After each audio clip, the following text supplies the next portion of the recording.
I cannot work without love. I cannot work without joy. The real value of a natural diamond cannot be compared to the value of a man-made anything. It took a hassle to learn the hard way. Jewelry design was controlled within a family. I was really looking for myself for a place on the map. Can you walk us through the goals of the group? Goals for this year is to cut it short for those designers to find themselves on the world map of jewelry designing. You're also mentoring now new designers. Is there still some sort of gatekeeping? In all industries, there are conflicts, there are good people and bad people. I understand the industry very well as a designer and as a retailer.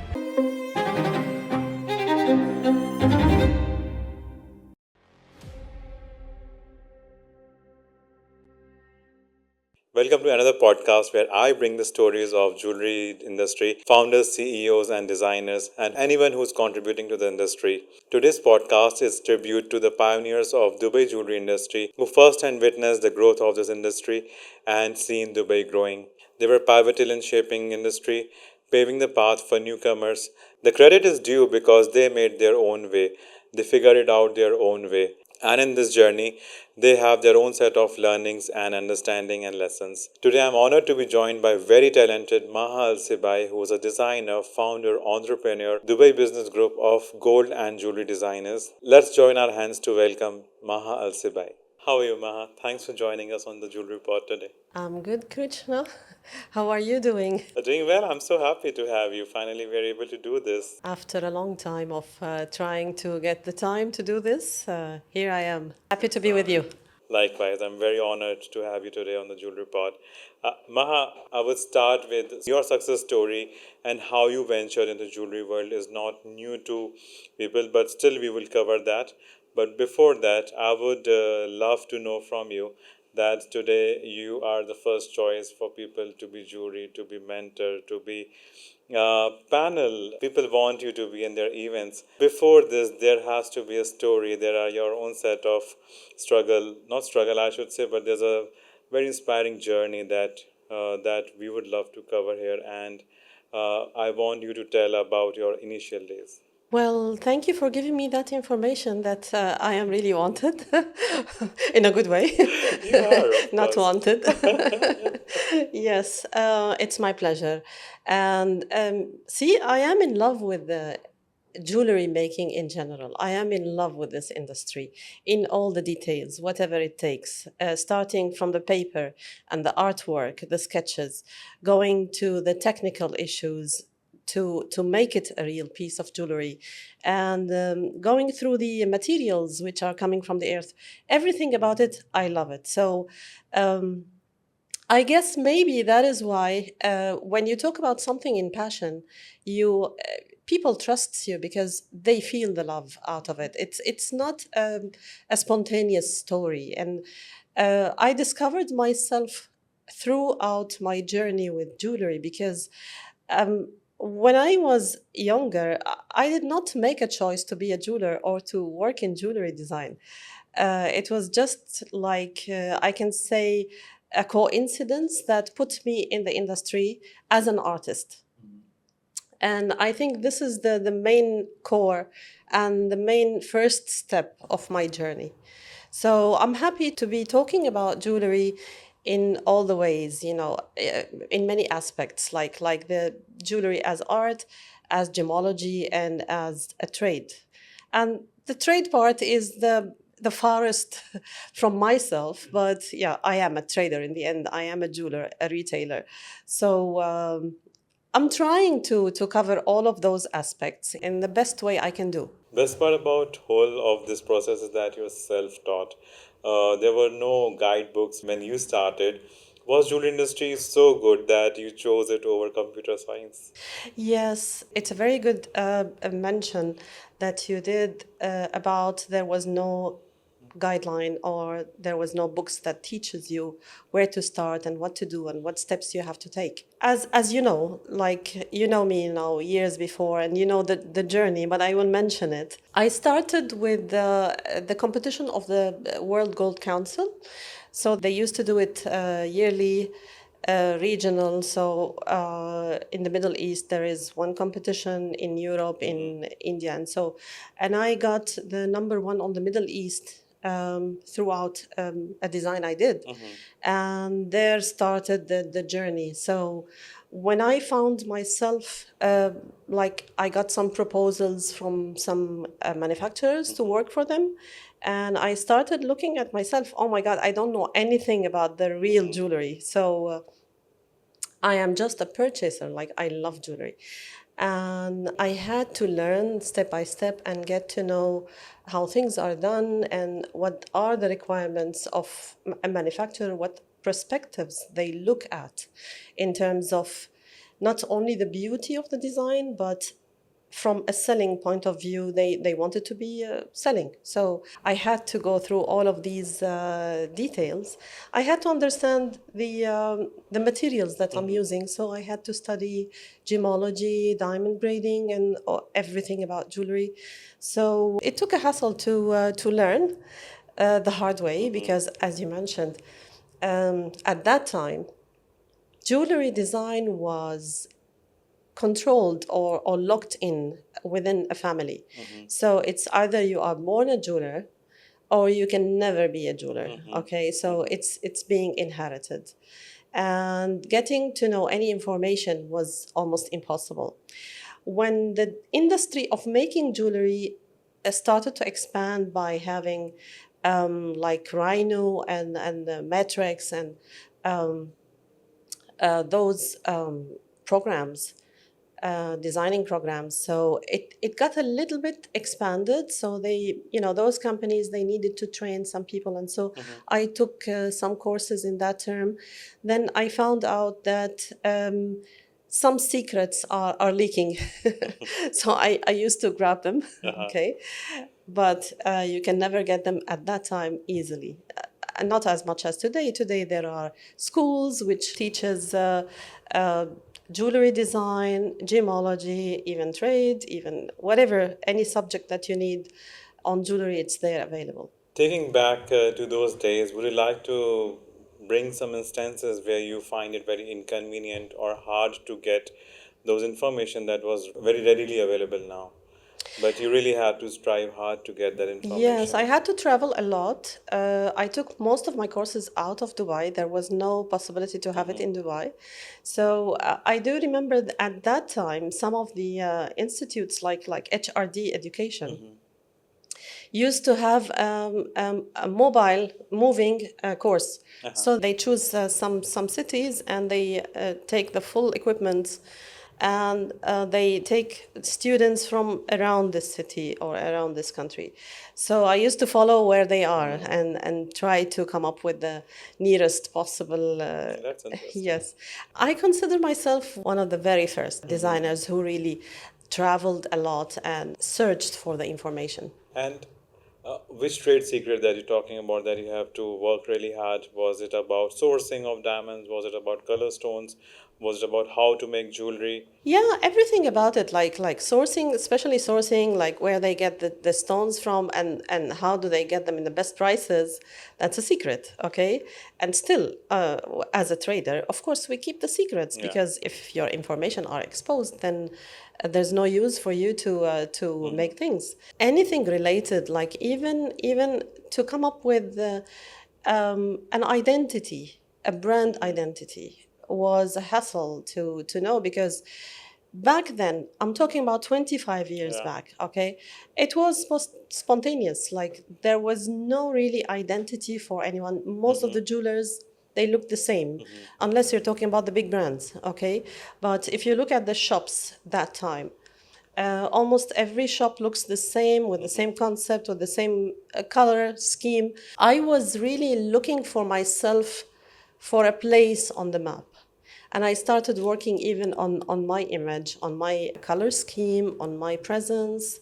So I take care of every single detail. And I think since then, like when I started my brand, after working for some few years with big manufacturers and big retailers, when I started my brand, so I was directly introducing myself as Maha Al Sabai, who comes originally from Syria, the very authentic country, and I am full of art, full of experience with a lot of cultures as well because of the way I have been raised in my family. My dad used to travel a lot, and we used to visit many countries.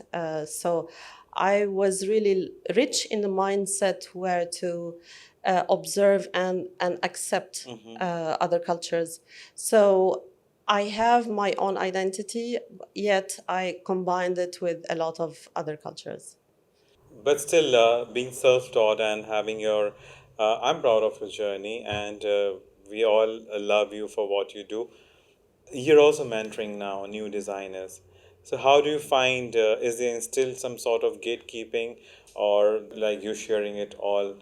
So the chamber, the Dubai Chamber of Commerce, they keep monitoring the development of any sector in Dubai. And last year, 24, they implemented around 77 platforms in different industries. So one of the industries that were growing and the chamber likes to support and likes to organize their practices. So they implemented our platform. And when I was assigned to lead this, it was a big responsibility, to be honest. It's enjoyable. So the first thing that make me take this responsibility is I understand the industry very well as a designer and as a retailer. So, and I am a perfectionist. So, I think some of the members they are suffering because of my really I like to follow every single thing. So, me and my board members put the goals for the year, and we tried to understand what the chamber needs to cover. Why are we there? So mainly to enhance this industry and make it develop and grow bigger in the right way, where there is no mess, there is no spontaneous practices that are being done, especially because when you talk about jewelry design, you talk about initial trade practice. So, as you know, we are a high risk in the end as jewelry. So, we need to be knowing what we are doing as designers, whether we are in retail or not yet. So, mainly, we focused on education. So, for those who are talented but they don't have enough information about the materials they are using. So we did many agreements with educational entities to support them, whether with paid or unpaid courses. We organized their law knowledge, so they need to know the law of trading, selling, and so. As well, we did agreements with law firms to organize the practice of even if they want to make a contract with other manufacturer or whatever, how they protect, how each party is protected in terms of intellectual property, in terms of rights and duties and so. And of course, we connect them also with the supporters, with the suppliers, manufacturers, retailers, so they can, do their collaborations and they can have the chance to get the best of the best. And on the top of that, we also try to get the best of them by implementing the Dubai Jewel Narrative Award. And talking about, so these are the few parameters that you have held them through, but can you walk us through the goals of the group? Like for 2025, you have certain goals. What you achieved in 2024, is there any set numbers that we have to help these many designers, or we have to attend these many events? What sort of goals we're talking about? There is a talk with governmental entities about options for licensing, okay? Because at the moment we have two types of license, either a designer, which is only sketches, and a retailer. So a retailer should have a showroom or a store or whatever. So we need something in between. There is also a license for the online sales. And we're trying to get somewhere in between these, so it can be more affordable. Because, Yeah. as you know, operation is very high. To operate a business is very high. So at least where they can start gradually. This is one side. The other side is still we are working on the education, because, of course, learning never ends. And in May, we have a trip to one of the very authentic goldsmith schools in Florence. So we organized a trip and a tailored course that is condensed, so they can learn all about making jewelry from the paper to the final piece. And there will be a chance to make an actual piece of jewelry in the course. And of course, getting to understand all the techniques and so in reality, not only on papers and so. In terms of, and of course, during the year, there are a lot more courses and so, and workshops are being done. In terms of identity and branding and images, also we have a big team that is working on bringing up choices for them. So we bring experts in terms of identifying how you express your brand. Yeah. And also, we are working on the international award, which is going to be in November. And this will be the second edition. And every year we're adding more topics and so. And I believe also the award is not only enhancing the group members, it is also identifying Dubai as a platform and as a city of jewelry making and jewelry designing. So we want to have this red carpet thing happening in Dubai with a governmental entity, not only, we have such events that are happening here and there, but having the support of the Dubai government and as a chamber and as Dubai culture, also they are supporting and they are partnering with us on this. So I believe we're trying to make Dubai as a city of making jewelry. It is already a city of gold, and we want to give a message that it's also the city of appreciating the great designs. That would be awesome. And it's one of the goals, or coming back to my question, do we have a number of how many designers we need to bring in, or whoever is associated with you, you want to help them establish their own business or connections? Our Dubai Business Group for Gold and Jewelry Designers goals for this year is to cut it short for those designers to find themselves on the map, the world map of jewelry designing, and that takes many steps. And as well as if we are talking about the two aspects, which is the members and Dubai as Dubai. So we are also focusing on the presence of the jewelry design in Dubai. So whatever it takes many steps, but these two aspects are the main goals for us to enhance. Well, thank you, Maha, for telling us that. Coming back to your brand, you are also a seasoned retailer. Your customer really go by your choice and what you tell them is trending or it's good for them. I'm really intrigued to know from you how this age group of 20 to 30 or say 35 is coming to you and talking about their engagement rings, their wedding jewelry, because taste and preferences are really different from what their mothers or relatives used to buy. But talking about this particular segment is very choosy. It's very tough to make them condense with their choices. You mentioned a very important point, and I face it almost every day. The new generation, they have their own vision. They have some knowledge about jewelry, and they know what they want. And as you mentioned, the parents, they are still classic and they still look at things from a different level of, appearance and different perspective. So I do remember one of those days, one of the little girls, she's a bride and she wanted to choose her bridal set.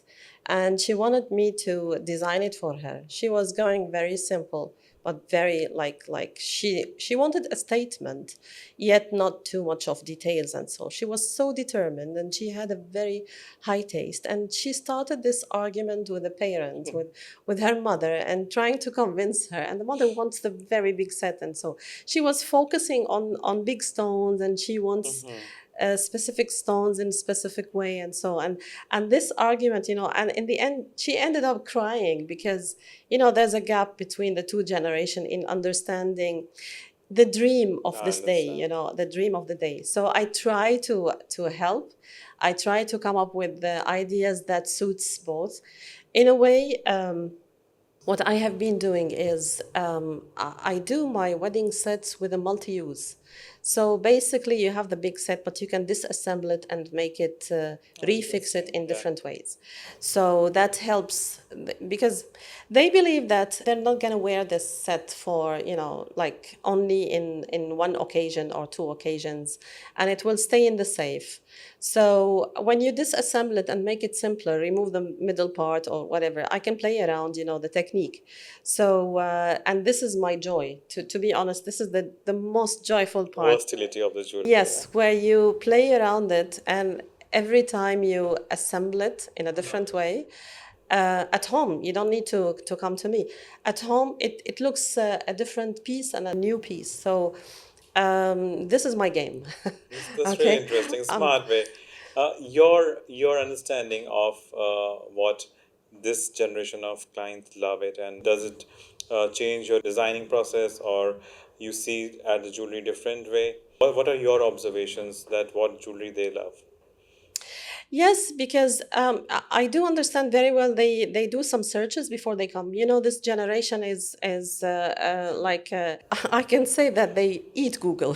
Okay, like they have it on their daily observation. So they Google what is trendy, what is there. Even they know a little bit about the four C's, so they try to learn what they're buying. They're very smart. They are determined, and they have their language to express.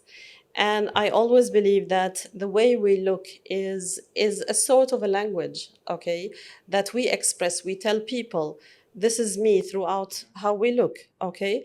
So, and what we wear. Like even the jewelry, I've always called the jewelry as an unspoken language, okay? So it is the language where you talk to people and where you show them who you are and what you do. So they come up with the initial idea that they have in mind. They're very smart, and I start sitting with them and taking my time with understanding, and we make it our game. So we enjoy Yeah. both of us Do they enjoys the. sneak out when their parents are not around? Do they sneak out and No, I come to try you? to please both, and I try to explain to them, because I come from that generation where I'm in the middle. Yeah. So I do understand the parent, Yeah. yet I understand the new generation, and I learned through my kids as well. I know that this generation, you cannot force them to do something. You need to give them the space. There is no way you cannot run away with not giving them the space to express. So I keep talking to both sides Yeah. to come up with something that both can Love that. accept. You're dealing into natural diamonds, and we as a hub over here as jewelry, we really support natural diamonds. When one of your customer or any customer comes and questions about lab grown, how do you tell them? What's your way of as a jeweler? How do you make them understand? This is a very critical issue that is now, everybody is talking about it, because there is a confusion in the society with understanding what is the real value of the lab grown. So in my boutique, everything is natural. Even the stones that I use, the gemstones that I use, are natural. But the thing is, when somebody comes and says, I want your design, but I want a lab grown because I cannot afford the natural diamond, I never refuse. To be honest, I never refuse.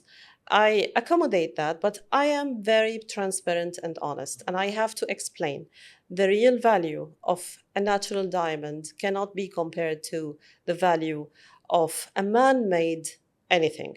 Okay, when a man-made technology is exposed and it's available everywhere, the prices goes down. So we cannot consider that as an asset.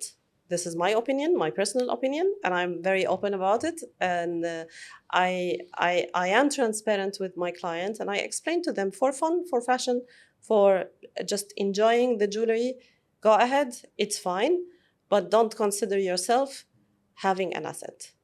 That's the difference in my opinion. We cannot ignore the trends and the reality of the change in the market. We cannot just close our eyes and just believe that no, it's not gonna work. It is there. Lab grown is there. But zirconium also was there years back, okay? At some point, Moissanite was there. And there's a space for everybody. There's a space for everything.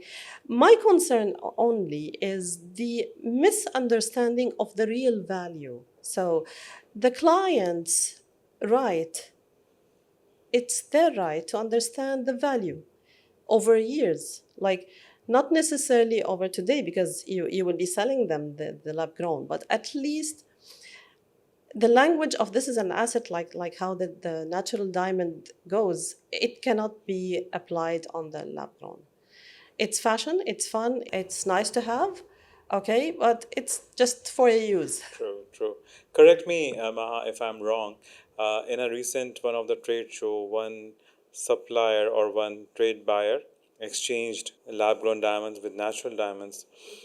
It is one of the instances that really shook the faith of everyone. When, as many times we are able to settle down with this concept of coexistence of lab-grown and natural diamond, such kind of news come and it blows like wildfire, which is not very good sign for our industry when it comes, because we are the one who are flag bearer of trust, generational trust, and such things happen then, and it really goes like, oh, this industry is about fluff.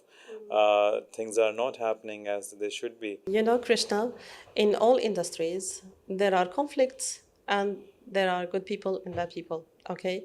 And there are people who are trusted, there are people who just want to gain a one deal, and they don't care to build that long relationship with the client. So it's an open space.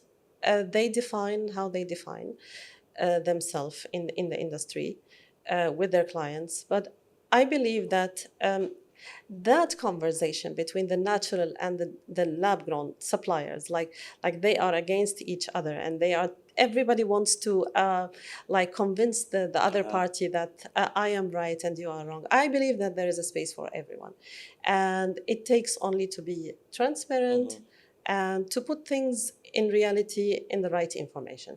And our industry is very small, and whenever there's a practice happening, everybody will get to know about it.